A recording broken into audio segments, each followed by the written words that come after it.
Okay, welcome to the Christmas edition of SFP-Now. This is kind of a three-way joint production between GenreTainment, SFP-Now, and Super Geeked Up. With us today is Marx Pyle from GenreTainment, and we have Jeff from Super Geeked Up. How you guys doing?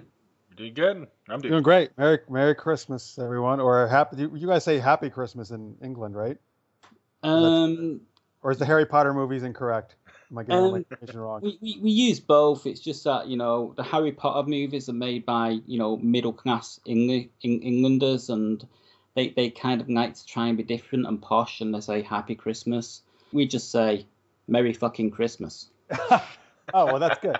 That's going to kind of lead into one of my Christmas movies. Is that popular with the kids? Well, if they live on a council estate like I do, yeah. I want to start saying that. Merry fucking Christmas. Okay. Well, we're going to start this show off. Basically, we're going to be talking about Christmas-themed movies and Christmas-themed science fiction, fantasy TV shows or episodes. Yeah. Or episodes, because after a while, they always do a Christmas episode. It's sort of like the thing, and some actually do two. And I know for a fact that Jag, which isn't a sci-fi show, but when that was on, that they pretty much did a Christmas episode every season. So, I think it depends.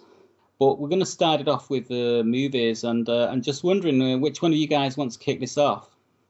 Mark, you can go ahead. One of my favorite holiday-themed ones is Scrooged. Did you guys like that one? You know what? I've never seen it. It's the Bill Murray one, right? Yep. You've never seen Scrooge? No, yeah. I just realized I've never seen Scrooged. Wow. You need to get it on Netflix or whatever and watch that film. It's hilarious. Now it's basically a take on A Christmas Carol. Is that right? Or modern take comedy. Yeah. Mm-hmm. It's got John Glover in it.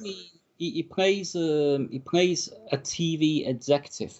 And basically is putting on this version of A Christmas Carol. It's a live TV show. And the trailer is actually scaring the older viewers and stuff like that. It's a rehashing of, a classic story, which could be been done to death in a way, but Bill Murray did a pretty good job making it entertaining without totally rehashing and being boring. So nice. It had some great casting in it as well. Oh, yeah, tons. There's John Glover. I don't know if you remember Bobcat. Was it Goldthwait? Yep. Goldthwait or something, yeah. Yep. Buster Poindexter. Carol Kane. Lee Majors was in it. Oh, wow. Yeah. Yeah, Lee Majors right at the beginning. That's so like we're going to mention Lee Majors a little bit later on as well. So that's awesome. Yep, you have to check it out. I just wrote it down to remind myself. I would like to check it out. Since you brought that up, I'm just going to add, and it's not really obviously sci-fi, but the Christmas Carol is actually probably, I would say, my all-time favorite Christmas story. Mm-hmm. And you're right, Mark, has been done a million times, but I don't know, dude. I always dig it. And the one I thought of is just a few years ago they did the CG animated one. It was Jim Carrey. Is that who did it? Right. I really like that one. I thought they did a really good job. I don't know if you guys saw it. But... I don't think I saw that one. Nope. Yeah, I think it's really worth checking out. Like the animation's great, and but I think it was a cool telling of the story too. I've not seen that one yet. I mean, one of my favourite versions of A Christmas Carol is the 1951 version with Alistair Sim. Scrooge. To me, that's probably the best version that they've done. Awesome. Of A Christmas Carol. So what about another movie? Anybody else have another one? Yippee-ki-yay, motherfucker. Is that Star Trek? No. Yes. That's what Captain Kirk was in the original script was going to say every time he beamed down to a planet to Scotty. I'd watch that. Dude, so would I. I would just watch it for that line every episode. I don't care if it was shit. The rest of the actually, if they take the first season of first off, let me say, folks, Next Generation is one of my all-time favorite shows. It's amazing, right? Mm-hmm. But the first season of that show is total shit. So if Patrick Stewart just said that line every episode, it would have improved first season by like 1000%. You just replace "Make It So" with that line. Exactly. Yeah, you just said yippee-ki-yay, motherfucker, instead of like engage or make it so, and they went to warp speed. Yeah, it would have been even better if if he went into a duet with Roy Rogers, singing "Yippee Ki Yay." That would be very bizarre. Well, it's, Star Trek wasn't like Star Trek wasn't bizarre, wasn't it? So we're on a complete total tangent. It's not actually But Star the Die Trek. Hard. Yes. Die Hard is obviously the movie. Yeah, dude, that's my favorite Christmas movie like ever.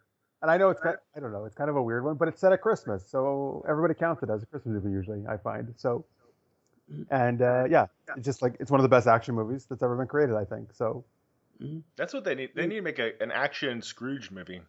Oh, so an action version of A Christmas Carol? Yeah. Yeah, that'd be cool. That would be cool. That would be really cool, Mark. That's a great idea. All right, let's do that. Well, Mark, you're a fight choreographer, so we got that covered. There we go. We're both writers, directors. Ian does music. I think we're in a good start. Okay. Yep. It's gonna be a League of Geeks production. Dude, you haven't heard any of my music yet, so. Oh, no, that's fine. Look, this is it could be a goofy action movie. Who cares? Okay, I can go with that. Yeah, sort of like Die Hard. You could also class Die Hard 2 as Christmas as well, because that's also. Is that set at Christmas? Yeah. Because basically his wife's coming home for the Christmas holidays on the plane, sort of thing, and he goes out to save her. I don't have a great. I've seen it, of course, but that's the one I don't have a great recollection of for some reason. He's in L.A., right? Or no? Or is he? Yeah, that was an airport, right? Number 2. Yeah, he's an airport, I think. Yeah, I think he's an airport. He's all in an airport in number 2, and number 3 is the one where he's with Samuel L. Jackson. That's why I remember that one. Yeah. Number 4's kind of forgettable. As his I actually kind of like that one. Justin Long is in it. Kevin Smith's in it. The most recent one, the 5th one, I couldn't even get through it. I had to turn it off. It's just dreadful. Yeah. The Russian one. Yeah. I actually went to cinema to see that one with my sister, and if I'd been on my own, I probably would have walked out after the first half an hour. So it was just so like it just wasn't grabbing me. It's almost like he no longer cared about the character anymore. Exactly, that's the thing. I really felt he was just completely phoning it in and just like, I don't give a shit, guys. You're paying me a bunch of money. I'm just gonna do whatever the fuck I want at this point. Like, which sucks because that's such a great character, Yeah. Like in the first movie, John McClane and Hans, what's the guy's last name? Hans Gruber. Gruber, thank you. Those are what a great protagonist and antagonist, right? And like their dialogue and it's so good. I like the fat beat cop and the whole relationship. Oh yeah, Reginald Van Johnson, right? From Family Matters. Yeah, I thought the relationship that formed between McClane and the beat cop was great. Oh, that is great. That's just great writing right there. It is, yeah. That movie's so well done. And I guess you could also class the first Lethal Weapon as a Christmas film as well. Was it Christmas? Yes, I don't remember that. It was really. It was set during Christmas, yeah. Because remember in the end of the movie, before he goes to the before he goes to the fight, the character that he's going up against at the end, he breaks into to Riggs's house. And Riggs has got everyone out beforehand. Breaks into Riggs's house and he goes through and Scrooge is on and he shoots the TV screen. And goes, "Merry fucking Christmas!" Oh, so that's where it's from, that line. Okay. I think so. I wasn't really thinking about Lethal Weapon when I came up with that. So Christmas Carol, a lethal Christmas Carol. There we go. We got a name now. Yeah. Oh, we do. Lethal Christmas Carol, and we could do a sequel and call it Crimbo in Die Hard. Crimbo?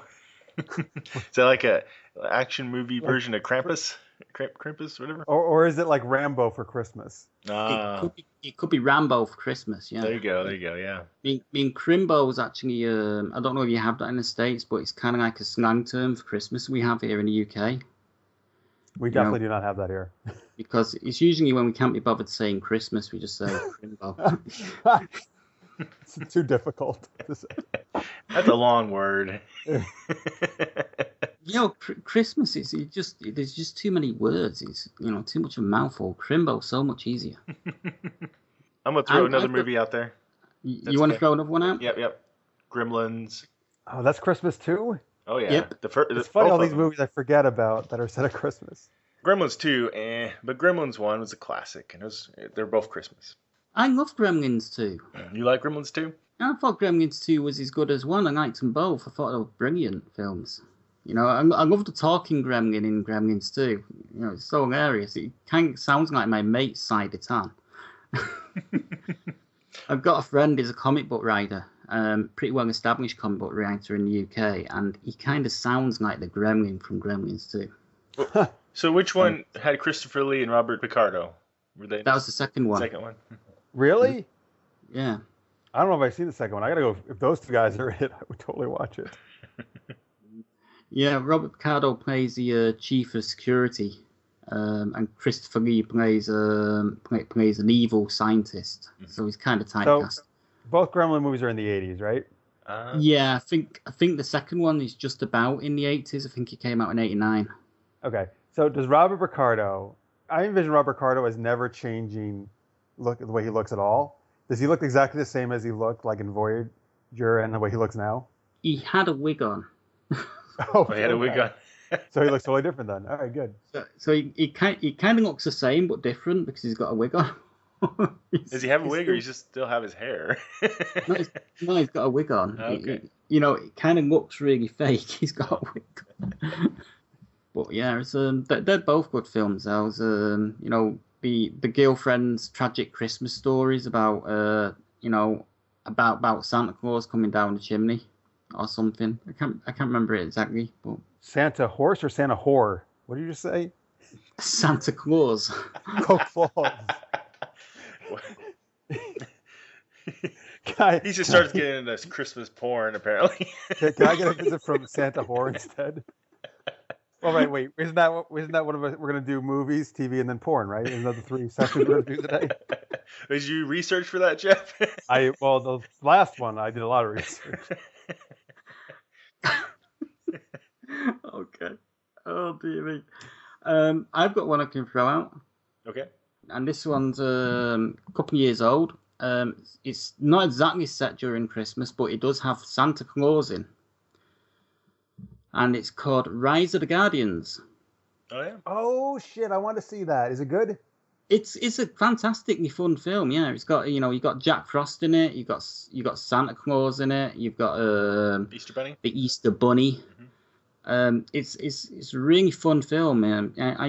I was quite surprised because I saw I don't really watch many cartoons or animated films anymore. Yeah. But when I see this one, I just really liked it. It was a good one. Well, and it's all different takes on those characters, right?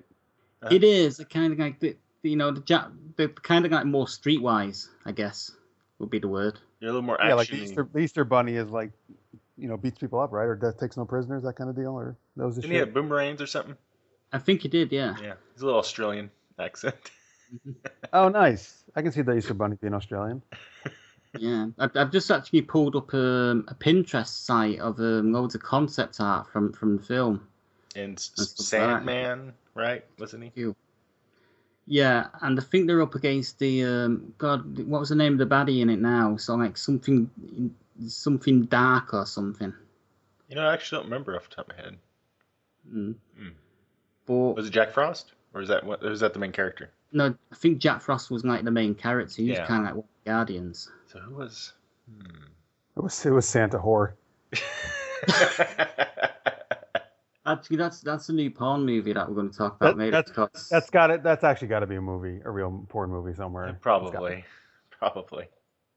Well, while we're on subject of Santa, we could talk about Santa's Sleigh, which is a movie. It's a horror movie. Is that a horror movie? Yeah. I have not seen that one. I don't believe. So it's spelled Slay, right? Slay, yeah. So Santa's going around killing people? Pretty much. Basically what it is Christmas was a crock, basically. It was a crock of shit. An angel made a bet with a demon called something Claus so many millennia ago, and the demon lost the bet, and as a result of losing the bet, he had to go around spreading goodwill and presents every year, at Christmas. But the contract has come to an end, and he's reverted back to his demonic state, and he just goes around slaying everyone. It was actually directed by a guy called David Steinman, and it had Bill Goldberg, Douglas Smith, Emil de Raven in it, sort of thing. But it's quite a fun film. If you're not into the traditional Christmas films, you got that. And it's pretty common, actually, not necessarily that they're set at Christmas, but for horror movies to be coming out at Christmas recently, almost like it's counter programming, the last few years, I think. Yeah, I mean, we've got Krampus coming out this year, which is another one, isn't it? Sort of thing. So. Yeah, that's a new one. It's already out over here, yeah. Mm-hmm. Yeah, it's not out over here yet. I think they're going to save it to Christmas Day. Basically, Santa Claus is actually a demon who lost a bet with an angel, so he becomes the giver of toys and happiness. But when the bet is off, he returns to his evil ways. But that's quite a funny film. It's not a serious horror film. It's one of these, really goofily, really cheaply made ones. Good. That was the best kind. I'm trying to think of another horror movie. There's other Christmas horror movies, right? I'm trying to. There's gotta be. Yeah. There's quite a few. I mean, there's actually one on Amazon at the moment now. I keep sort of hovering over renting it, but I'm not too sure yet. It's got William Shatner in it, and that's kind of why I'm not too sure. Well, that should sell you right there. What is it? God, I can't remember what it's called, but it's kind of a Christmas horror movie. That's why I'm DB William Shatner. Oh, there is a kind of classic slasher horror movie, Black Christmas. Oh yeah, the original was made in the 70s. Yeah, that's the one. A few years back. 74, I believe. That's the one I was trying to think of. Yeah, which isn't actually half bad for a 70s horror movie. It wasn't half bad. It was kind of like the forerunner to the Halloween movies and all that. It was, yeah. So it was very historic for development of slasher films too, which is odd for a holiday themed movie. I don't know. I mean, if you've ever spent time with my family over Christmas, you kind of wish you were in a slasher film. Jeez. But yeah, that there's quite a lot of holiday horror movies. So any other movies? So one that I do like that I know gets a bad rap, but I love the cinematography and directing and such of it is Edward Scissorhands. So with that movie, again, you're not gonna believe it, but I have never seen it. I thought that movie was like quite beloved. You're saying it gets a bad rap, really? Well, I guess people either love it or hate it. I enjoyed it. So I've only seen it twice, and I enjoyed it both times. But it's not one that I can repeat and go back and forth to. I've got to be in the mood for it. Yeah, well, the fact you watched it twice is good. Yeah. I wouldn't exactly call it a Christmas movie. I'd call it more sort of like a gothic fantasy sort of thing. Because I'm not sure it's even set at Christmas. Well, there's snow. I remember that. I feel like it was Christmas. Well, so Mark's like, well, snow must equal Christmas. Exactly, right? Dude, that was just Tim Burton's dandruff. Oh, God. All right, I'm going to find out if it was Christmas time or not. Continue on. I'll figure this out. Okay, well, my last Christmas film is a classic from 1946. It's made before even I was born. It's called It's a Wonderful Life. Oh, of course. So like directed by Frank Capra, who only directed 4 movies, from what I can tell. Starred the late Jimmy Stewart. Yeah, of course, it's a classic. So yeah, I finally saw that just several years ago, and yeah, it definitely lives up to how it's built. It's really awesome. Mm-hmm. Yeah, It's a Wonderful Life. It's kind of got quite a bit of sentimental meaning to me because my late father, not necessarily my late mother, because she wasn't as into it, but my late father would have, he'd have us watch that, and he'd have us watch the Alistair Sim Scrooge every Christmas Eve. It sort of became our tradition. In the family, we'd watch those 2 movies without fail every year, sort of thing. Break them out on Christmas Eve while we're having a few drinks and stuff. Were they talking about making a remake? They were talking about doing a sequel a couple of years back. I think I can confirm that they actually didn't get to go through with it. because had they got to go through with it, it would have been due out Christmas this year, because they were talking about back in 2012. There's no need, I think, to do anything else with that. No, it's one of those classics you just can't really improve on too much, if at all. And there was talk about doing a remake of it in the early 2000s, and Tom Hanks was actually approached to take on the role of George Bailey, but he turned it down. Mm-hmm. He basically said that he didn't want to sort of sully his memories of the original film, and he didn't agree with the idea of remaking it. Yeah, that's a tough one to remake. Cool, good for him. Yeah. Mm-hmm. So Edward Scissorhands came out in December in theaters, and it takes place during the Christmas season and story. So close enough. So Marx knows his shit. Yeah, it's just taken about half an hour to look that up on Wiki. Come on. You had to go and look. I had to check 3 sources to make sure it was right. Oh, dear me. Any more movies? Are we done on movies? I think that's it, but I think, of course, you have to mention one of the craziest ones ever is Santa Claus Conquers the Martians. Oh, God. I've heard of it, but I haven't seen it. Oh. Or is it not? Is that a real? Is it a real movie? Oh yeah, it's a real movie. That is right. Oh yeah. I'm just laughing at the fact I don't know if Mark's actually seen it, but there's actually a Santa Claus versus the Martians with riff track done by myself and Sean, who does a lot of the sound editing on here, and his wife. We kind of were taking a piss out of the film while we were watching it, and we recorded what we said over the movie, and it's in several parts, and I think it's somewhere out there on YouTube. Ah. And I'm just laughing at that because I was actually listening to it the other day, and I'm thinking, did I really do this? If you give me a link, I'll put it in the show notes. This is just total crap. We would have been better off scripting it, but we kind of recorded a riff track to the entire movie. All right, so do we have any more movies? Anybody else got anything else? I'll just throw out there, it's not sci-fi at all, but I don't know. I can't think of Christmas movies and not think of Home Alone, Oh, that's true, yeah. Well, Macaulay Culkin isn't exactly of this earth. What? Macaulay Culkin is kind of like he's a lizard in a skin suit, dude. He's not human. What? Okay.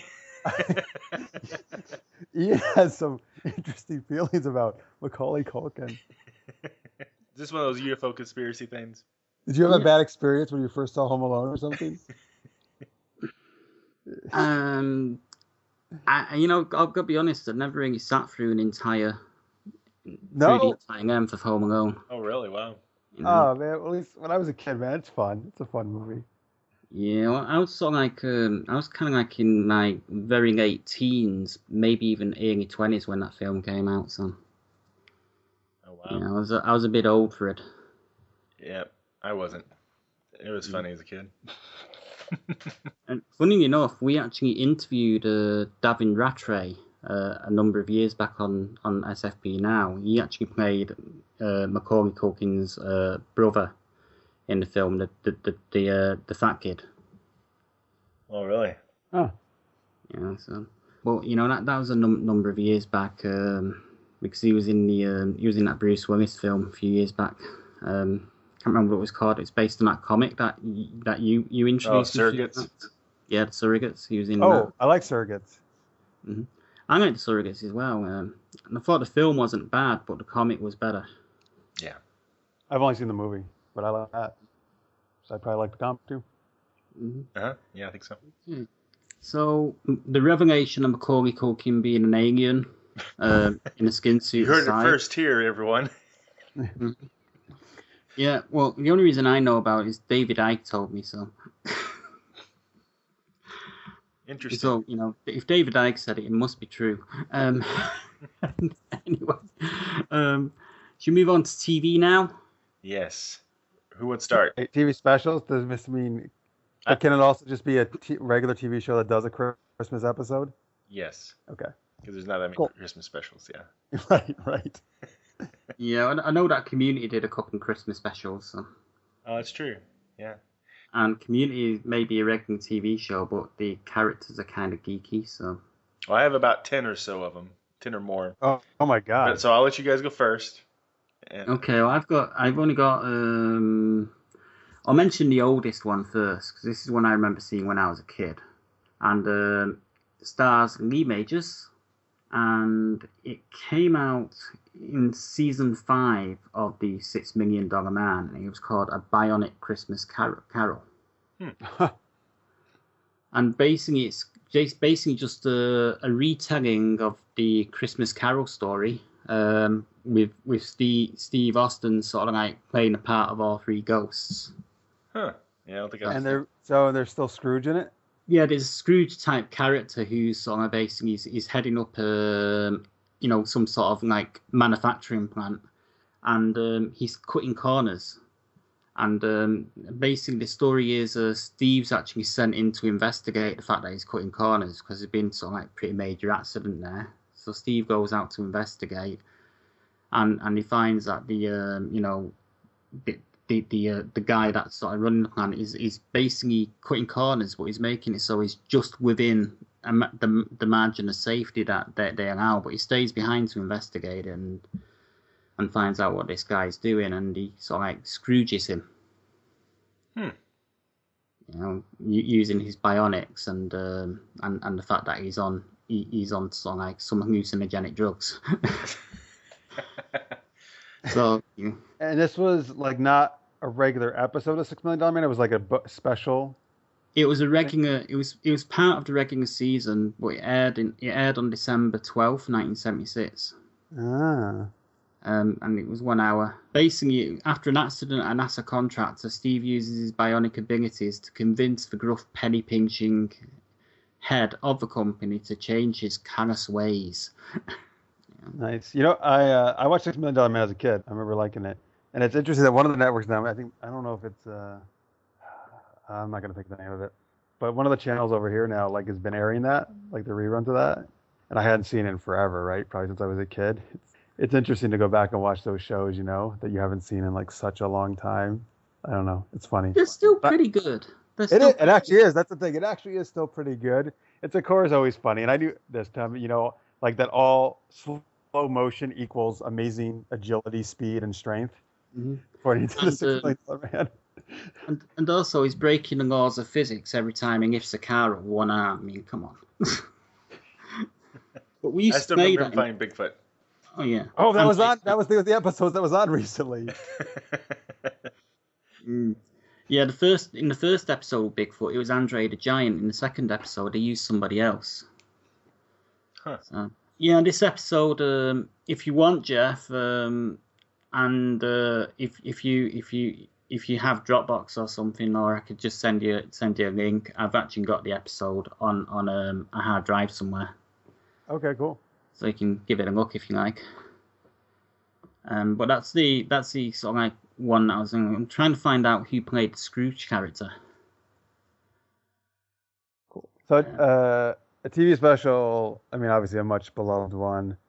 And okay, guys, this is not really geeky, I guess, at all. Except maybe that it stars a character that's like many geeks when their kids are not accepted at all, and that's Charlie Brown Christmas.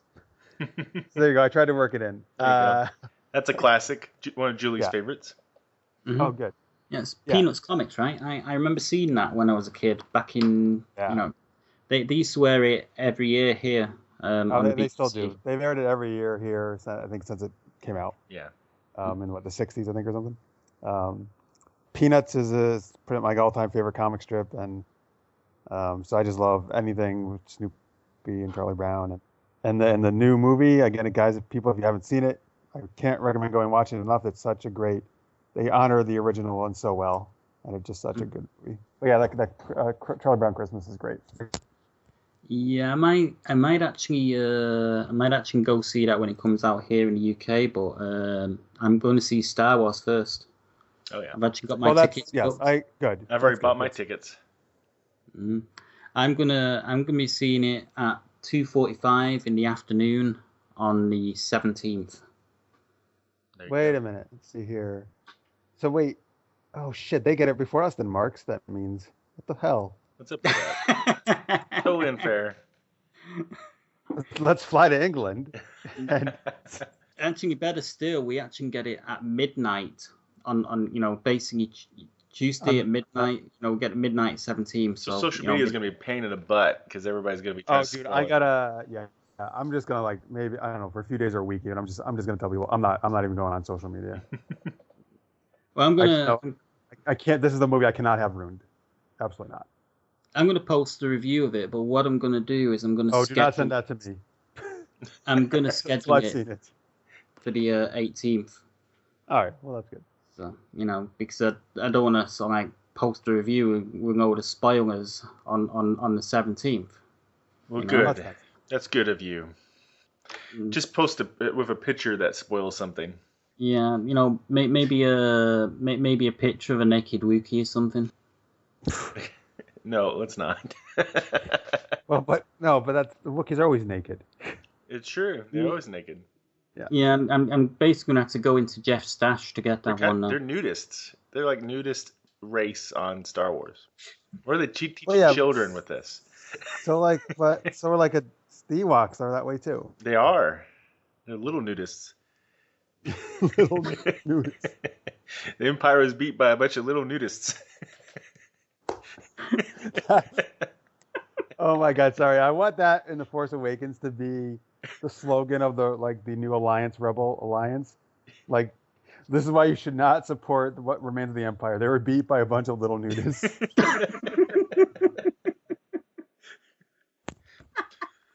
Or that's what I don't know, Finn or Rey can say to Kylo Ren in the movie. You guys were beat by a bunch of little nudists.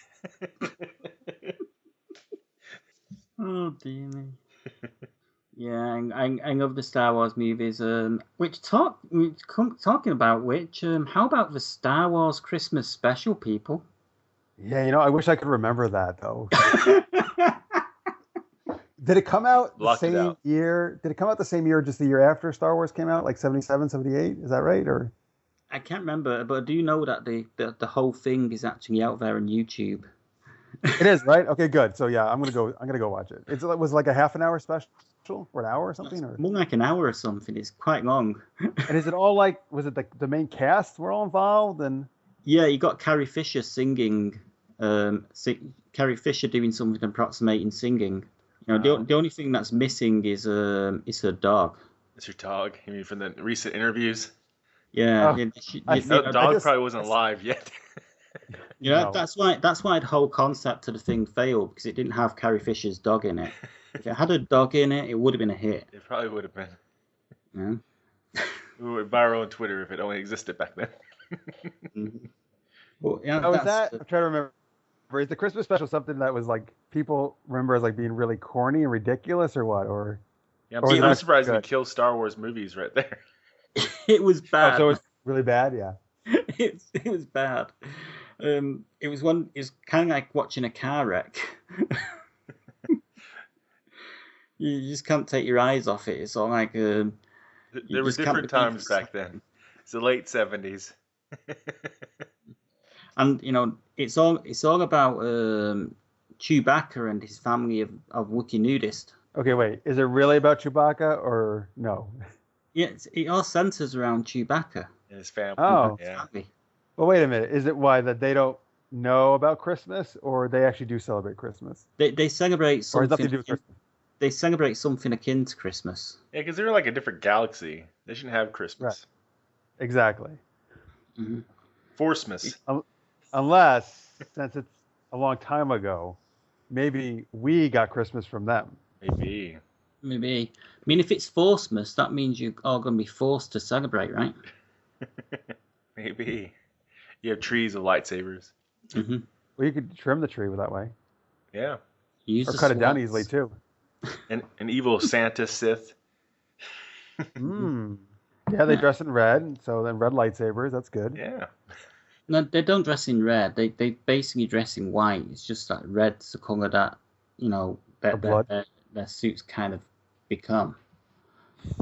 After they kill some people? Yeah, and they all train at an avatar. Okay, but that's one that's probably worth mentioning is the Star Wars Christmas episode. Yeah, I gotta go right. I gotta go right to watch that now too. If you haven't seen it, check it out on YouTube. We got a viewing list now. Hmm. Anything else before I start mentioning random things? Go Well, for it. I know that a Oh. couple of ones you're going to mention are probably the same as mine, Matt. So Okay. I'm gonna go like, well, I guess they're not in any specific order, but so they're a little random. But a few that stood out, good ways or bad ways, of different sci-fi TV shows. So we'll start off with an oldie with Smallville, the episode Lexmas back in 2010. You guys remember that? nope. Okay, hang on. Smallville's one of my all-time favorite shows. Now you gotta. Mm-hmm. Lex Smith, that title is familiar. What? Give me a It little. was Christmas Eve, and Lex travels to some city, Granville, I believe. It's something to do with the whole Jonathan Kent Senate race, and he's shot by a couple of junkies. He has this near-death vision, and it's like him like being in his middle-class lifestyle with a pregnant Lana as his wife, and they have a son named Alexander, and all this different jazz. But if I remember correctly, it takes a dark turn or something, and Lex concludes that love is bad and power and money are what's important. So it's like a reversal outcome of that kind of A story. Wonderful Life. Yeah, and which leads him down to a darker path because he like orders that junkie couple get killed, executed. You know what? It sounds like they completely and utterly ripped off the plot from Blackadder's Christmas Carol. I don't know. I haven't seen Black it. Adders. Blackadder, right? Black Yeah, Adder. you've seen Blackadder, right?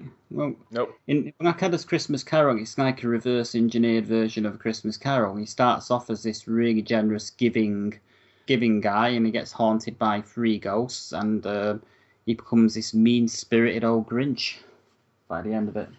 Well, it's not. But this sounds like more A Wonderful Life, a reverse in a way. And Lex was not already a nice guy to start with, really. He already had a lot of moral ambiguity, I would say, at this point. Smallville, probably right, Marx? I think so. Yeah. Yeah. I think he was riding that line, and Yeah. this is one of those episodes. I mean, it was a fantastic arc for that. That's why he's my favorite. Michael Rosenbaum's Lex Luthor is my favorite because it's such a great arc that character goes through. I think through all those seasons. It was. And it's almost the only one that has an arc. That's part of the problem with the show. At least for a while, they kind of like they're afraid to get him too far in their story arcs, but not necessarily Lex. So until later seasons. You know, what I didn't like is I didn't like the whole Red Blur thing. You know, by that point in the series, they may as well just had him become Superman. Well, I'm kind of annoyed with Smallville because they never really showed him as Superman. They never just showed him completely in costume with his face. And I'm like, why? Why can't you show this? It's the last episode. Just show it already. Well, I actually love though that Smallville was all about him not being Superman and the journey there. You know. No, I don't disagree. But yeah, but we like. I mean, the last vote. you saw like a faraway shot of the suit in the last episode, basically, right? Of him in the suit. Did he just look bad in it? Is that why they show it? Well, that's a thing. First off, I don't like the last episode of all Smallville. I love the series, but yeah, I don't know. Like he did save some plane or save something, and Wasn't he fighting Darkseid or something? Or what was it? What was that? I think that was a different season. Yeah, wow. So much. There's 10. I can't keep straight. But yeah, I don't know. I'm remembering it not looking particularly awesome, the shot they used, and so I was like, oh, okay, maybe that's why they didn't do it. I don't know if that's and I wonder, is that around the time whenever they had the new Superman movie? Not the newest one, but the one before it. Oh yeah, Superman Returns. Superman Returns. I think Superman Returns came out a little bit before.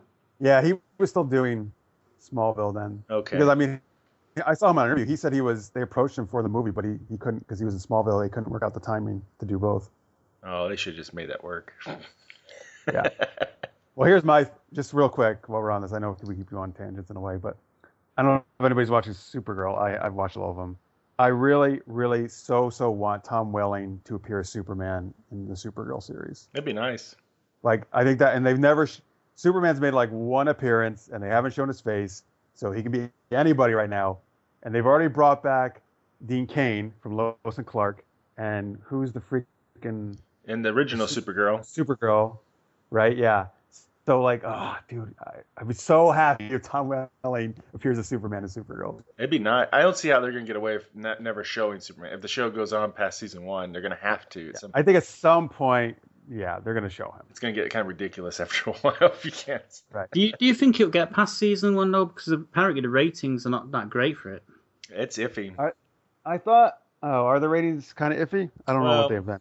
But I think it's not really. I guess it depends on how expensive that show is to make, and that's going to probably be a deciding factor. Yeah. Because it's not terrible ratings, but if it's a really expensive show. Yeah. I will say, here's the thing. I think it's definitely getting better. Like, there's plenty of stuff I definitely like about the show. I think they're doing good. Mm-hmm. And then, but there's also still stuff I'm like, come on, guys, just what's going on here? If you the very last episode though, that most recent, I won't say anything because I don't want to spoil it for anybody. And I knew this was coming from day one from the pilot, but what a great reveal of a certain character on that episode. Oh, so good. Yeah, I've suspected this character for a while, and somebody spoiled it online. But no, they spoiled it for you. Yeah, maybe it was me. Sorry, I was. There's a certain media website out there. I'm not going to name it, that actually like. A shocking reveal on Supergirl, and the picture actually gave it away. And like, really? No, that's not nice. That wasn't us, was it? No, it wasn't us. But I was like, are you serious? It's like, I mean, you didn't give it away in the title, I guess. That's something. But what? Did you watch it, Mark? I haven't seen it yet. I'm just that one episode behind. Let me know what you think. I think the way they do it and the way they do the character, the CG and all this, I think it's like spot on. Like, so you tell me what you think. Yeah, without spoiling it, he's one of my favorite characters who I think is very underappreciated in the universe. So I'm very and he's never been, I think, in a live action show like this. No, actually, Smallville. Oh, they did. I'm sorry, you're totally. But we never really got to see. I'm sorry for being so vague, folks. But I really don't want to. I hate when people. We're talking about Santa Claus. Right. Right. Santa Claus was in Smallville. But did they show him in his true identity? I don't think so. I don't think so, right? Yeah. So that's what's cool about Supergirl that they did, I think, finally, you know? Yeah. Mm-hmm. I'm excited to see. I just haven't got a chance to yet. Yeah, and they've been building up for weeks as well. That character, so I kind of figured out who it was. I knew from the very first hint they gave in the pilot, basically. But it was still cool that they finally revealed it, so he doesn't have to be a big secret anymore to everybody. Well, to most people, it still is, but yeah, that creative team who does Flash and Arrow also, I like how they don't drag out storylines too long. They kind of surprise you a little bit how soon they reveal certain things that they're teasing. And I really hope that they do a Flash Supergirl crossover, because I've been suspecting they would for a long time. And what they've said though, well, the CBS execs have said they had no immediate plans to do that. They really wanted to have it be its own show.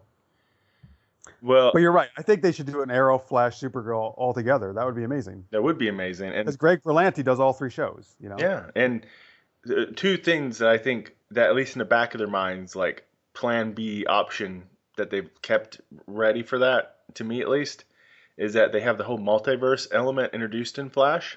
Because it's going to have to be a different universe, unless if it's not, then it's going to have to be a few years in the future for it to work. Because otherwise, I think people would mention Superman by now and Arrow and Flash.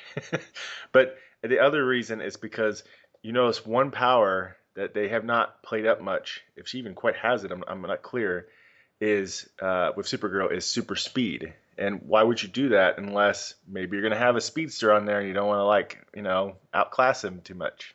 So. You know what? Well, as you were talking, what's interesting though is, I don't know if you're up on Arrow and Flash this season. They're my two favorite shows right now. But so Constantine, which was an NBC show last year, right? That got canceled. Mm-hmm. He showed up on an Arrow episode this season. Yeah. And I thought that was super cool. Actually, they were like, okay, that got canceled, but hey, we're gonna still use the character on our other show, this other show, right? Mm-hmm. So if Supergirl does get canceled, it could be cool to still see her on Flash or Arrow, right?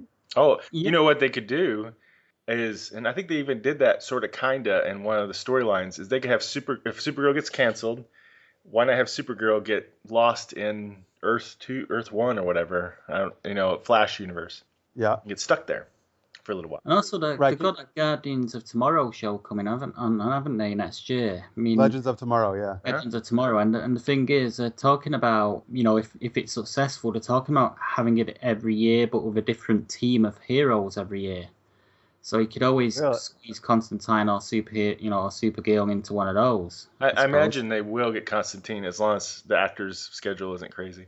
I think he's doing a lot of stage work right now, but yeah, because that Arrow episode was like their highest rated before of the season before. Was it the one with him in it? Yeah, I got a big boost from it. I mean, it got dwarfed by the two-parter crossover, but it was a big high point this season. It was a clever way to bring him in. Mm-hmm. I'm pissed So you're off. saying... I'm sorry, Ian. I'm pissed off that they cancelled Constantine. I loved that series. I thought it was fantastic. I just don't think NBC was the right fit for it.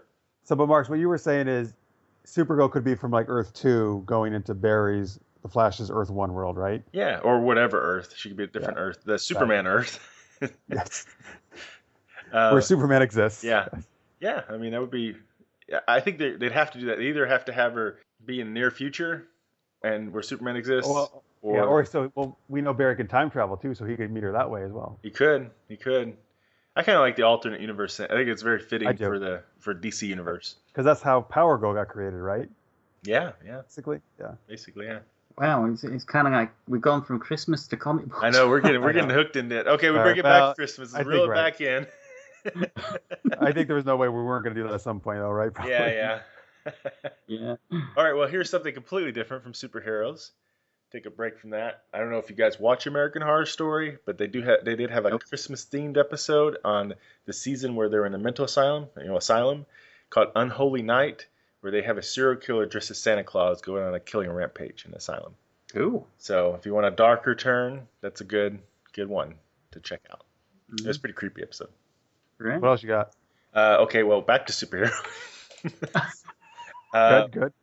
Remember, Lois and Clark was the night before Mixmas, I think is how you pronounce it. I believe the episode is 1996, and it's Christmas Eve in Metropolis.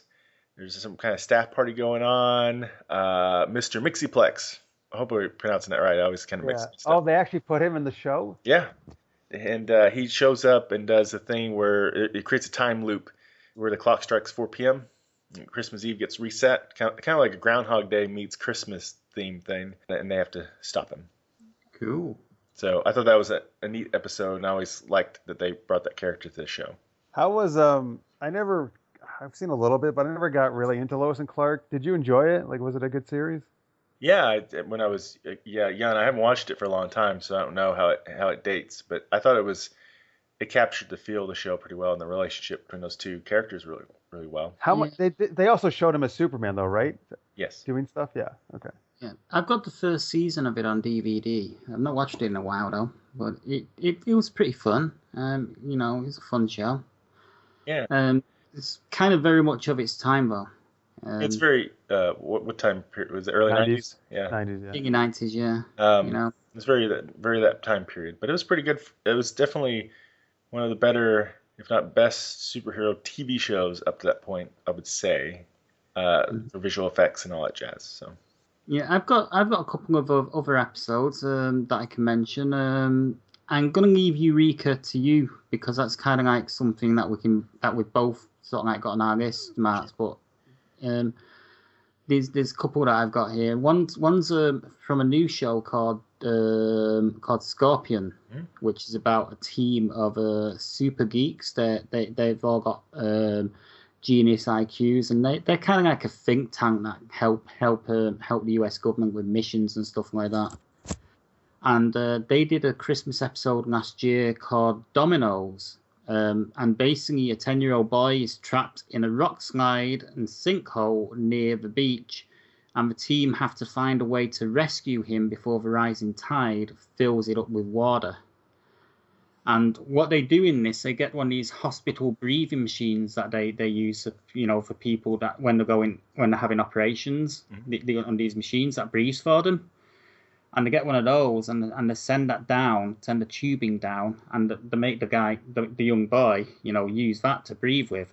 while the water's thinging over his head and everything. It's sort of like he's all very clever, sort of thing. I'm not sure if I'm not sure about the scientific plausibility of a lot of things that they do, but it's a fun action show, and this episode Dominoes. It's all like it's kind of like a fun little take on Christmas with disaster. Yeah, when you think about it, it's sort of like an ensemble team of MacGyver people in a way.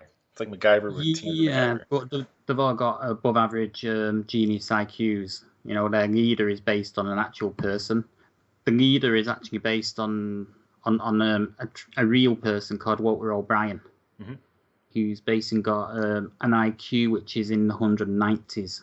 Cool. Basically, Walter O'Brien, as he was a young boy, he actually hacked into NASA's computers To see if there was really aliens.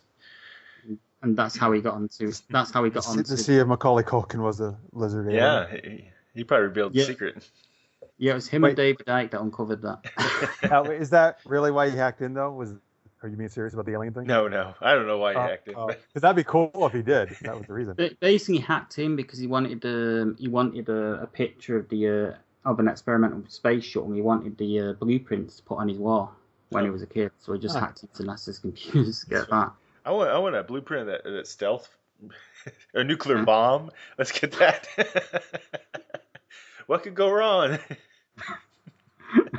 I've kind of been meaning to check out Scorpion, but I haven't. So it's a good show. Yes, it's a pretty good show if you ignore some of the dodgy science. The characters are fun and stuff like that.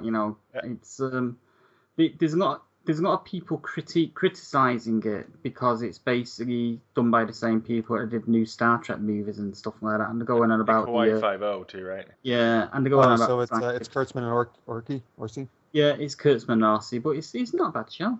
It's a fun little show. I enjoy it. I've always seen the pilot in a handful of episodes scattered about.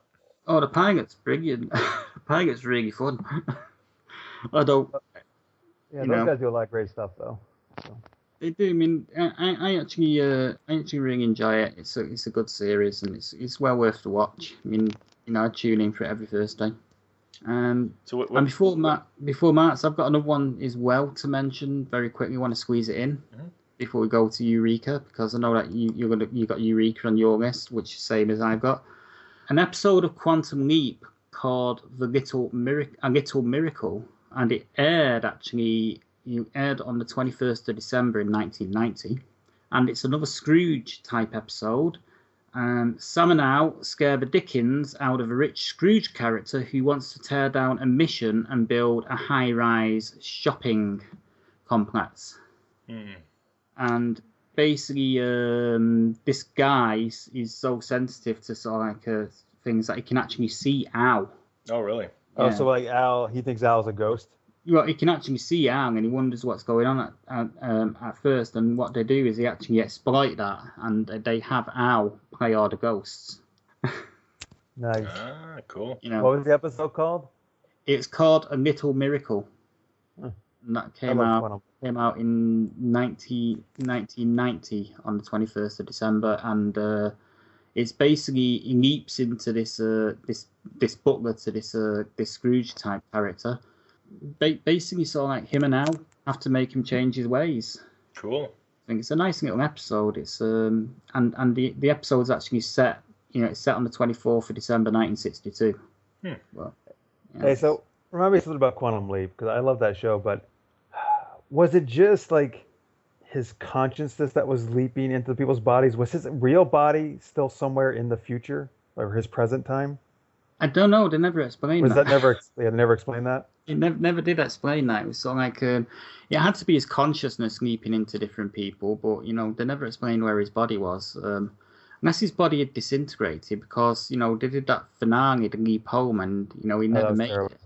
Yeah, it's kind of it's kind of a bummer ending in a way.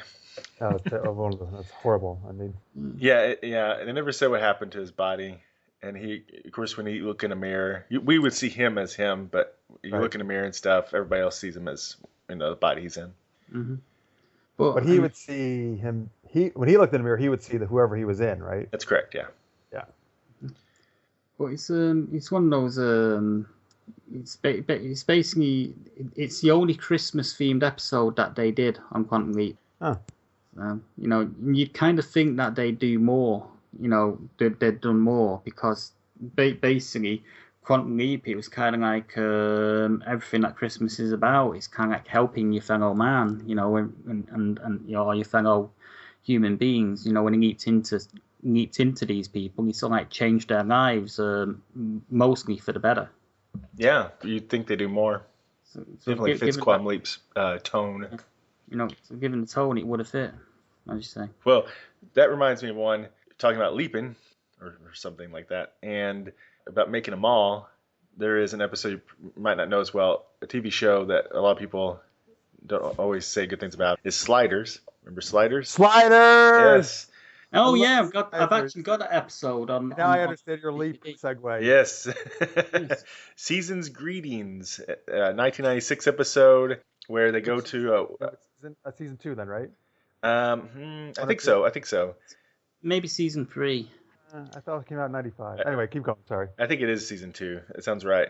And they go to an Earth where it's been overrun by rampant consumerism, and now it's all one huge mall. Yes. So, and everybody's got slave-like devotion to the shopping gods, and Christmas is nothing more than a marketing campaign. So. And it guest starred Chase Masterson. That episode did? Mm-hmm. Yeah. That's right. I recently seen it about 2-3 years ago because I've got the first 3 seasons of Snyder. That's what I got too. Yeah. I refused to buy anything else because it went to total shit after that. It got a little rough, yeah. You know what? I'm so glad you brought that up though, because I love the show Sliders. I love Sliders too. A lot of people. Well, here's the thing. First off, I think that show was such a great concept, right? And it's so much potential, so much you could do with it. And like when I got the DVDs and rewatched it, the problem is the show is very hit or miss, right? Yeah. I think they would do a crap episode and then they would do a good episode, and then like it never could really find, I think, a steady ground of being good or get progressively better. Mm-hmm. And once they lost the professor, John Rhys Davies, who I think is amazing, then I would just forget it. I'm done. Like this is just really, just totally went downhill. Oh yeah. Mm-hmm. And then characters start dying off, and none of them really had a happy ending in that show. And then they got the stupid Cro-Mags, which never worked as the enemy. I think the big villains to me. No, they never quite worked, did they? It's an interesting concept, just didn't quite pull it off. But there was some damn good episodes though. There was, and I just loved the concept, and I thought when it started, it had just such a strong cast and so many possibilities. Yeah, I love Jerry O'Connell. He was great as Quinn Mallory. Mm-hmm. Mm-hmm. It was John Rhys Davies. I've actually met John Rhys Davies. Have you? Yeah, it's a really nice guy. It was a very brief meeting because it was basically one of these signing fairs, and I met him there and got his signature and everything, and he was really nice guy. He's very gregarious in real life, as in sort of like very outgoing and sort of thing. Uh-huh. He was asking me what the score was, the football score, because he's a football fan. And unfortunately, I'm not, so I couldn't really tell him. So, you let him down, Ian. You let him down. I feel so bad for letting him down. You guys remember the episode where Quinn goes to they go to the world and Quinn meets the younger version of himself because time is moving at a different speed? Yeah. Anyway, if you watch it again, I honestly think that's probably one of the finest hours of TV that's ever been created. Like, one of my favorite episodes. One of my favorite episodes of Snyder's is when they go into that go into that parallel universe where they haven't invented antibiotics and everyone's dying of this really sort of like a nasty virus, and Quinn's kind of like patient zero. Mm-hmm. Yeah, and it's a manhunt for him. That was one of my favourite episodes. And another one, which it's not favourite, but I found it quite funny, was the one where they leaped into the parallel universe where England actually beat America in the war. Yeah, I bet you like that. Yeah. Too bad that would never happen in real life. I don't know. If we had nuclear bombs back then and we were able to nuke France back then, we could have stopped them from blockading the sort of like sea to prevent the English reinforcements from getting in. I guess you could, but a lot of nuclear fallout kind of close to you. That parallel universe was actually pretty nice and happy, right? That one where England controlled everything. No, No. No, because everyone was as miserable as everyone is here in the UK. I don't even think they actually had a healthcare system that was free at the point of use either in when with the English running America in that. And they didn't. I guess I remember it wrong. I don't remember that episode correctly then. No, because if you remember, I think John Rhys Davis's character becomes a revolutionary against the English crown sort of thing, which is quite funny. Yeah. Oh, because his character is English in that, right, or Scottish or something, or yeah, he's English in that, English, but right? Yeah, he takes the American side in it. So I kind of, he kind of speaks out against the crown that are running America. He would every episode he would always call somebody like a blistering idiot. That was always my favorite part. You blundering idiot. Yeah. Mr. Mallory. All right, so we mentioned Eureka. So Eureka had 2 that I know of Christmassy episodes. Mm-hmm. The first one was Oh Little Town in 2010, which was where Taggart was studying Santology, and who's trying to do like a shrink ray type thing, like trying to figure out how Santa might be able to carry so many presents, right?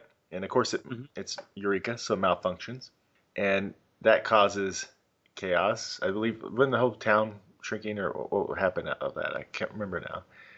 Do you remember? Or no, it's the Christmas tree like starts growing, or do you remember? I don't know, because that one's sort of like furthest from my mind. The one that I picked was the second one, which was the animated one. Yeah, that's the second one. They had to try to figure out how to regrow the town. It shrunk. I think they ended it with rocket powered sleigh over the town and stuff. So, but yes, the second one you mentioned is Do You See What I See? The next year, which was a better one, and it had some kind of photon emitter or something. They were trying to make snow, and it's Eureka, so it backfired. They have a lot of accents in Eureka, and they had all these different types of animated type styles, which is really cool. Yeah, it was quite funny to watch that, because you get one scene in one animated style, and then all of a sudden the tone would shift. Yeah, because they did like Looney Tunes style, Simpsons, Peanuts, all sorts. They had stop motion and even like anime-ish style. They had like ninja snowmen and stuff. It's a pretty crazy episode. Have you seen it, Jeff? Yeah, you know what? I've never seen Eureka. No. Oh, you should. I didn't know they did. So they did a full animated episode one time. Just about, yeah, most of it. Wow. Yeah, it was pretty crazy. It was a good episode. And Eureka's actually is kind of one of these gentle sort of like light drama comedy series in a town full of sort of like super geeks and scientists. Yeah, they have dark moments here and there, but yeah, overall they're pretty. It's a lighter show. A liar show. In tone, yeah. It's got a little comedy mixed in. Mm-hmm. You might like it. I don't know. We should mention Doctor Who though, because obviously they have a Christmas special all the time.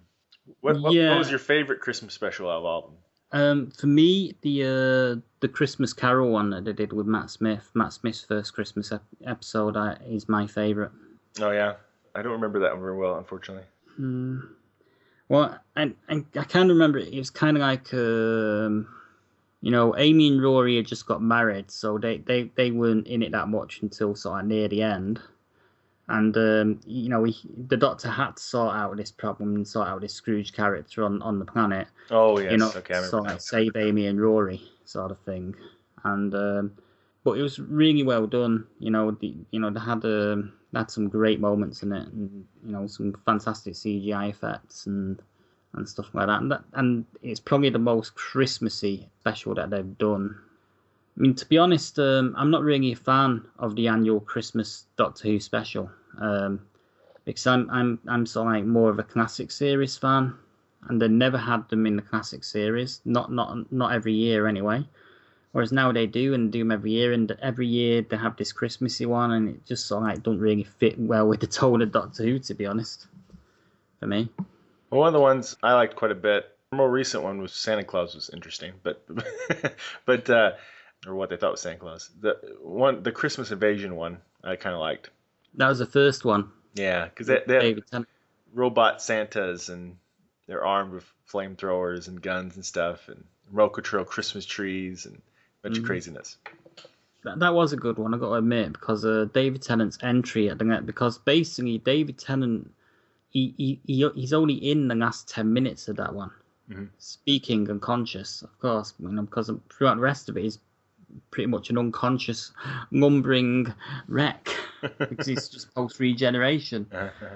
So, and that was what was kind of good about it, was that, sort of like you had a bit more interaction between Rose and Mickey and her mom and that. What about you, Jeff? Did you see that? Do you watch Doctor Who? No, well, when I was a kid, yeah, I did, and like I think the fourth was Tom Baker, is that right? Yeah, it was my favorite in the classics. Yeah, that's I think what I remember watching as a kid and enjoying. But I tried a couple different times to get into the recent ones from the Ninth Doctor onward, I guess, right? It is. But I just haven't been able to do it, man. Can't get into it. And this last season has actually been one of the best I've had in a couple of years, to be honest. I haven't seen most of this. I've only seen the first 3 episodes so far. I need to catch up. Yeah, with Peter Capaldi, right? Yeah, Peter Capaldi is actually really good. He's actually, Peter Capaldi is in quite a few scenes. He's playing it similar to how Tom Baker would. Oh, interesting.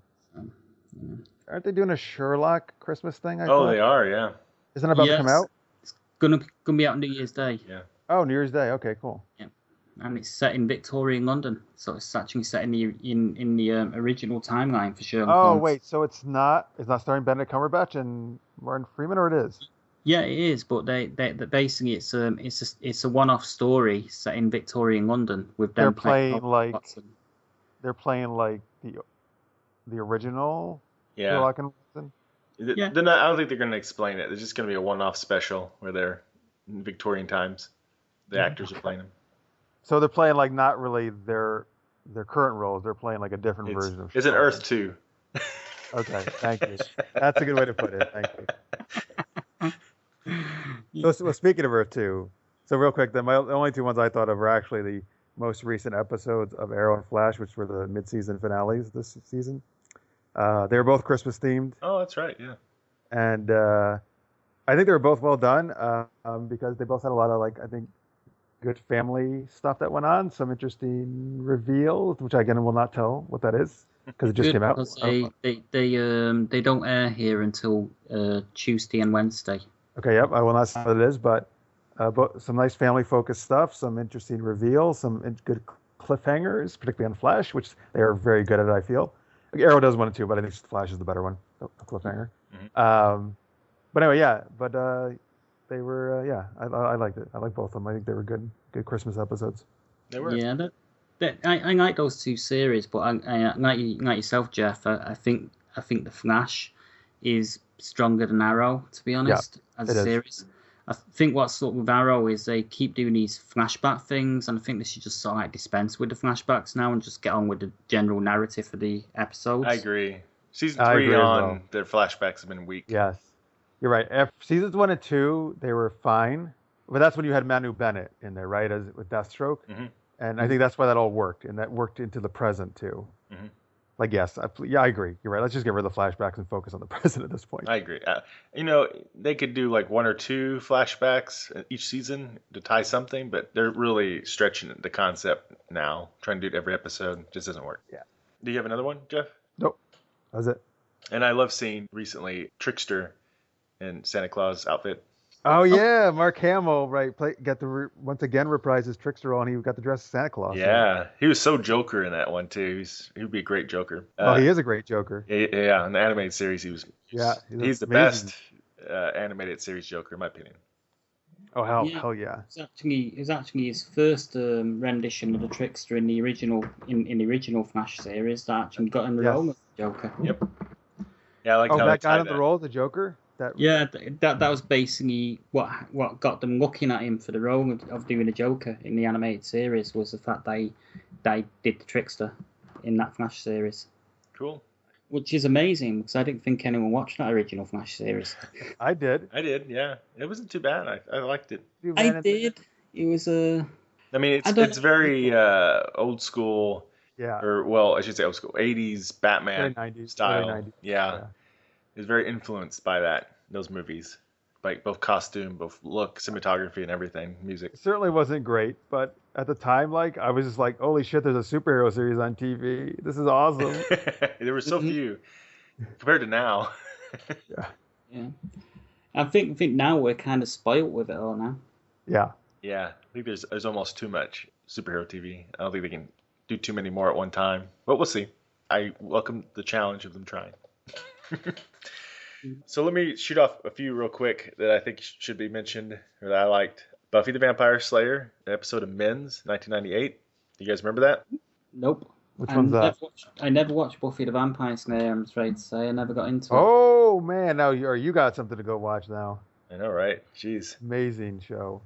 But What episode was that? Well, it was a twist on A Christmas Carol in a way, with Angel haunted by his past. They had like flashbacks of Victorian times, and he has victims returning from the dead, telling him, basically trying to push him to suicide. And the final scenes were really nice. They had snow falling, kind of a nod to the spirit of Christmas as Buffy helps Angel not commit suicide, obviously. I'm pretty sure, I could be misremembering, but pretty sure what he was facing then was tied into the first evil eventually in the last season. So that was like a hint to that character before it would come later. So In the final season of Buffy, you mean? yeah, final season of Buffy. Okay, I think that was supposed to be the how that tied in together, if I remember correctly. So it was a touching episode. It had taking place during Christmas. It was interesting. They didn't do a whole lot of Christmas compared to Halloween for Buffy, but that was a good one. I've got one that I'd like to very quickly mention. I can't remember what the actual title of the episode was, but do either of you guys remember Alf? Yeah. Yeah.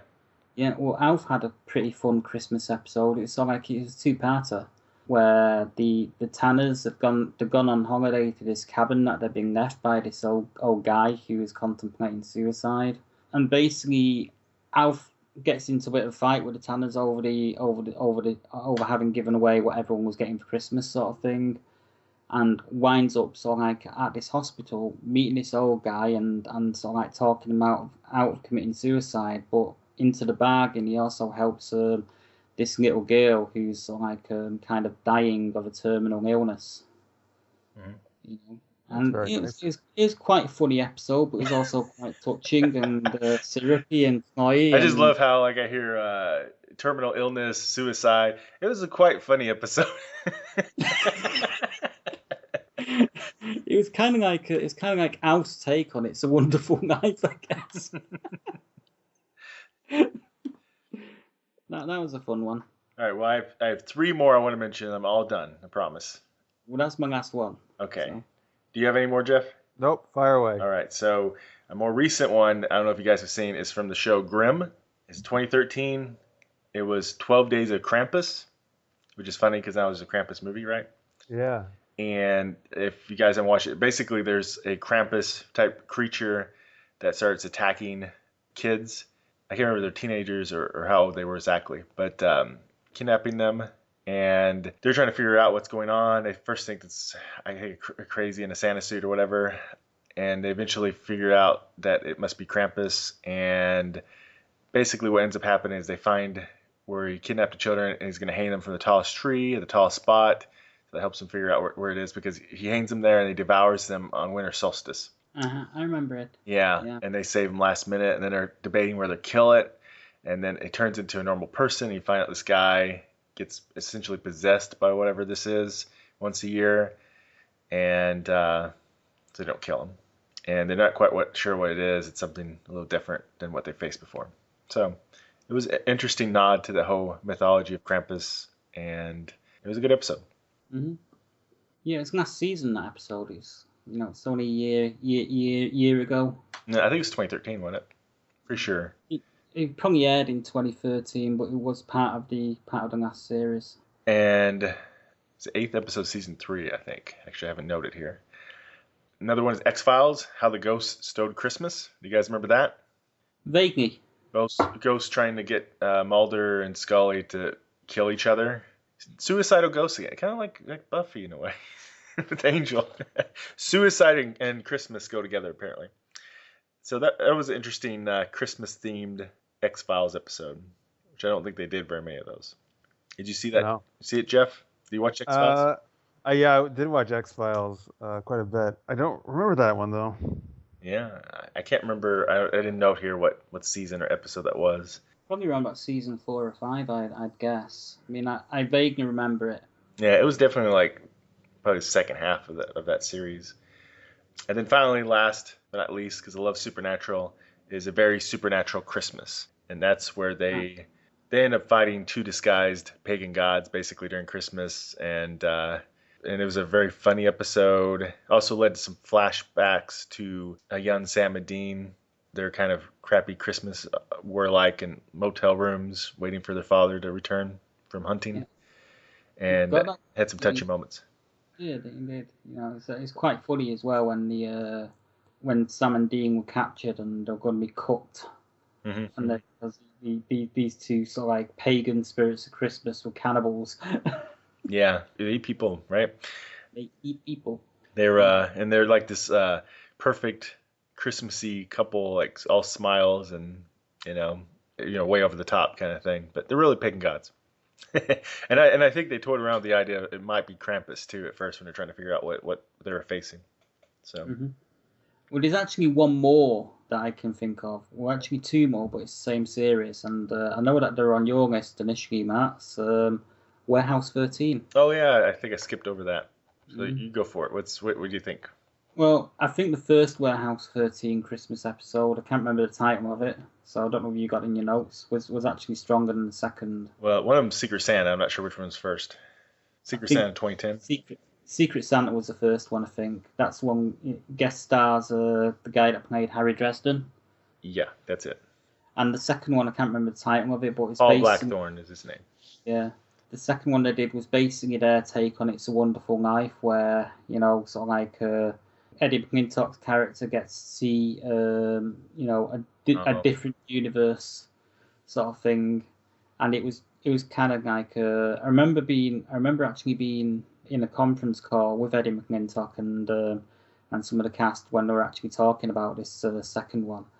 And they were bigging it up, and as soon as I mentioned the plot device of it, I thought, oh, this is just their version of Wonderful Life.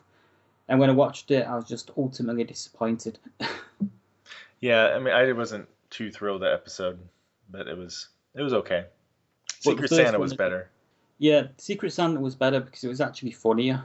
And I think what happened there is this workaholic. He got so into his work and his success that it kind of like alienated his daughter and his wife, and they because of that they kind of like it turned out being sort of like an artifact that sort of like channeled the worst side of this business guy, sort of thing. I can't remember the exact plot device of it, but I remember enjoying it. Yeah, it was a good episode overall. And of course, Paul Blackthorne's great in Arrow. Lance, right? Yep. Yeah. I thought he made a good Dresden too. Dresden Files had a lot of problems with it, but I think that show could have had potential. It probably would have done better if in retrospect, if they'd actually shown the original pilot movie for it. They never did show it, but I've actually got it somewhere on a hard drive. Well, what they did is they cut it down to half size and made it like episode 8 or 6 or something like that. Yeah, I think it kind of got split up over several episodes, I think. Yeah, they might have took a few scenes from other stuff too and spread it out. That was, I think I don't know who the showrunner was, but I think if they just took a little bit more time, because I hadn't read the books yet, but I have now, and there was just so much missed opportunity when they did that show from the books. Yeah, I've actually read all the books, Matt. You got about I think you've got about 10 more to read, to get caught up. Yeah, I'm on book 6, I think, right now. Yeah, they were good. They're good books. I finished book 16, probably summer of last year. Is it 6? I thought they were only 14. No, I think they're heading towards 16. Dresden Files. If you like urban fantasy mysteries and stuff, Dresden Files is the book series to read.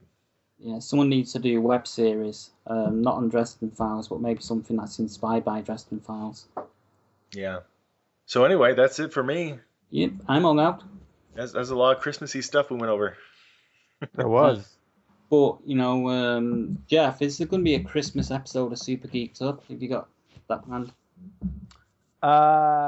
Well, since here's what we're doing the next couple weeks on Super Geeked Up, we're doing a lot of Star Wars stuff, and since I think the best Christmas gift is a new Star Wars movie, I'll say yes, we are doing a Christmas thing on Super Geeked Up. But you know what? We actually, I'm not sure exactly when we're airing this, but and I don't even know what date it is actually right now. Right? Okay, so December 6th, Wednesday, December 16th, we're doing our Star Wars extravaganza on Super Geeked Up right before Force Awakens comes out. Mm-hmm. Kind of just celebrating everything Star Wars and doing a lot of Star Wars themed stuff. And then the week after that, December 23rd, we're gonna talk all about what we thought about the Force Awakens, and that episode, the 23rd, we'll do. We pretty much always do some kind of Christmas themed thing right before Christmas. Yeah, so I'm sure we will. And you can you can check that out at supergeekedup.com. Every Wednesday night, 11 p.m. Eastern. And you can watch live, tweet along. We retweets on the air. We talk back and forth with guests and people watching, and it's a lot of fun. And these guys have been kind enough to be on our show and also watch and tweet along other times too. Mm-hmm. It's a great show. I mean, I watch them whenever I can, but unfortunately, I don't have time to watch them all. Well, screw you then. I'm just kidding. No, thank you. Well, Merry fucking Christmas, Ian. No, thank you very much. I do appreciate both of you when you guys get to tune in. That's awesome. Yeah, I like checking it out. And of course, GenreTainment, SciFiPulseRadio.com. We're also on Facebook as GenreTainment. And I'm on Twitter at Mr. Marx, MRMARX. Mm-hmm. So you can always keep GenreTainment there. And I'm at Super Geeked Up is the best Twitter to reach me at. And also, by the way, all the Sci-Fi Pulse and GenreTainment and Super Geeked Up are also all on the League of Geeks network on Blog Talk Radio. So if you go to blogtalkradio.com/League of Geeks, you can find all 3 shows. Yep. SFP-Now is also on League of Geeks on Blog Talk Radio, but we're also at SciFiPulseRadio.com. I think. Mm-hmm. And that's about it for this Christmas extravaganza. You've been listening to a conglomeration of SFP-Now, GenreTainment, and Super Geeked Up. So, Merry Christmas. Yippee-ki-yay, motherfucker! I knew you were going to say that. Did you? I actually just thought of it just before. Well, Surfing Aliens, that's how they always ended it. No, that's he always ended it that way, right? Yep. I think that's actually a nice, since he doesn't do a show anymore, which is a bummer, that's a nice ode to him. Yes. Hasta la vista, baby.